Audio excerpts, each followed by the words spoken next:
Good evening.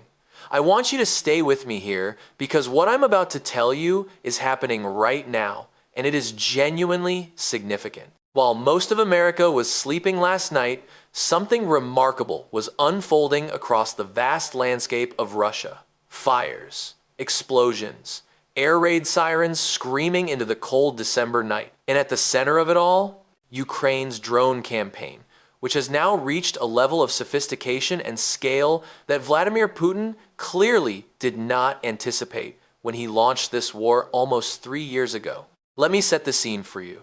Between December 13th and December 14th, Ukraine launched a coordinated assault on some of Russia's most critical infrastructure. We're not talking about military bases here, folks. We're talking about the very thing keeping Russia's war machine alive: oil. The black gold that funds Putin's treasury and fuels his tanks on the battlefield. Now, here's what makes this so absolutely fascinating. Ukraine has spent all of 2025 focused like a laser beam on one single strategic objective: destroy Russia's oil infrastructure. Every depot, every refinery, every pipeline that feeds Putin's war chest and keeps his invasion going. And last night, they did it again. Multiple targets, multiple regions, all in a single coordinated night of devastation that lit up the Russian sky. In the Volgograd region, in a city called Uryupinsk, an oil depot went up in spectacular flames. Russian sources say the drones entered the area around 12:45 a.m. Kyiv time. Residents reported powerful explosions throughout the city, followed by massive columns of fire rising from what had been a fully functioning fuel storage facility. This depot houses 18 tanks that store and distribute fuel from refineries across the region. 18 tanks. All of that fuel gone, incinerated in a matter of hours, while Russian authorities scrambled to respond. But wait, there's more. Because Ukraine wasn't finished. Not by a long shot. This was just the opening act of a much larger operation. The drones also hit oil refineries in Krasnodar and Yaroslavl. The strike in Yaroslavl targeted the Slavneft Yanos refinery, which happens to be one of the largest oil refineries in all of Russia. We're talking about a massive industrial facility. Local residents reported thunderous explosions that shook windows and rattled nerves across the city. Officials, as usual, downplayed everything. They talked about localized fires and downed drones, but the fires burning through the night tell a very different story indeed. And in Krasnodar, Ukraine struck the Afipsky refinery. Now, this is where it gets particularly interesting. This wasn't the first time Ukraine has hit this facility. It's the 6th strike since July. 6 times in 6 months. And each time, Ukraine has methodically chipped away at this refinery's capacity. Reports indicate the facility has seen its output drop by 20 to 30% as a direct result. That's not a minor inconvenience. That's a strategic wound that keeps bleeding money and fuel every single day. So why does this matter? Why should you care about oil depots burning in places you've probably never heard of? Here's why. Oil is Russia's lifeline. It's not just fuel for tanks and planes, it's money. Cold, hard cash flowing into the Kremlin. About 30% of Russia's national budget comes from oil and gas taxes. Every time a refinery burns, Russia loses the ability to sell that product to international buyers. Every barrel that goes up in flames is a barrel that can't fund another missile, another drone, another brutal assault on Ukrainian cities and civilians. The math is brutal and simple. Ukraine is bleeding Russia economically, one explosion at a time. And the bleeding is accelerating.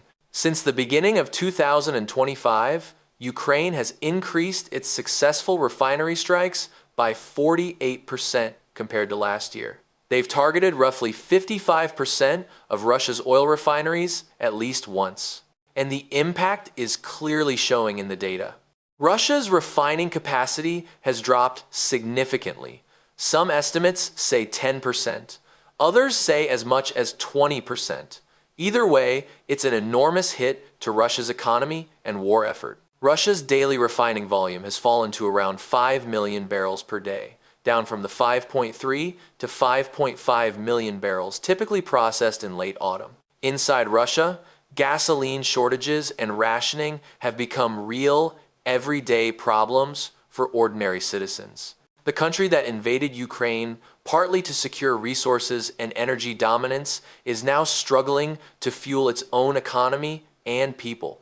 And if you think that's significant, stay with me, because there's another dimension to all of this that we need to discuss. Putin's response has been predictable and, frankly, a little absurd. Russian officials keep trotting out the same tired excuse every time Ukraine scores a direct hit.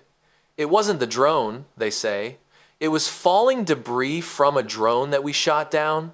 Debris. That just happened to land precisely on oil tanks and ignite massive industrial fires. At this point, Ukrainian drone debris has apparently developed GPS guidance of its own. It's truly remarkable how accurate that debris seems to be every single time. The governor of Volgograd Oblast, Andriy Bokarov, publicly confirmed the strike, but insisted the fire was caused by falling debris. Russian media reported that 141 drones were destroyed over various regions that night, all shot down. Every single one, they claim, except, of course, for all the fires, explosions, and destroyed infrastructure that residents witnessed firsthand with their own eyes. Russia is trying to have it both ways. Ukraine definitely didn't hit us, but also, Ukraine is conducting terrorist attacks against our sacred homeland. Pick a lane, Kremlin. Now, before we continue, I want to ask you something important. If you're finding this coverage valuable and informative, take a moment to subscribe to our channel and hit that like button. It really does help us continue bringing you this kind of in-depth analysis and reporting. Your support matters more than you know. Okay, back to the story. Because Ukraine wasn't just targeting oil facilities. They also hit a thermal power plant in the Smolensk region on December 11th. And this is where the situation gets morally complicated.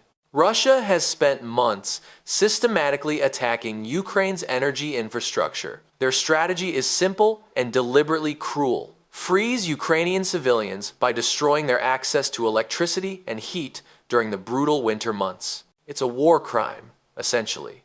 The Universal Declaration of Human Rights guarantees everyone the right to an adequate standard of living. Russia is deliberately trying to strip that fundamental right from millions of innocent Ukrainian civilians. So when Ukraine hits a thermal power plant in Russia, it occupies what we might call a moral gray area.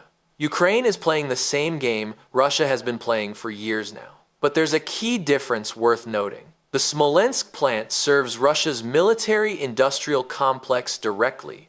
It supplies power to chemical production facilities that manufacture nitrates, ammonia, and nitrogen fertilizers. These are essential building blocks for the explosives used in Russian missiles and bombs that fall on Ukraine daily. This isn't just about making Russian civilians uncomfortable during winter. It's about systematically degrading Russia's ability to manufacture the weapons that are killing Ukrainians every single day. And here's the broader strategic picture that's emerging from all of this. Ukraine is proving something profoundly important with these relentless strikes.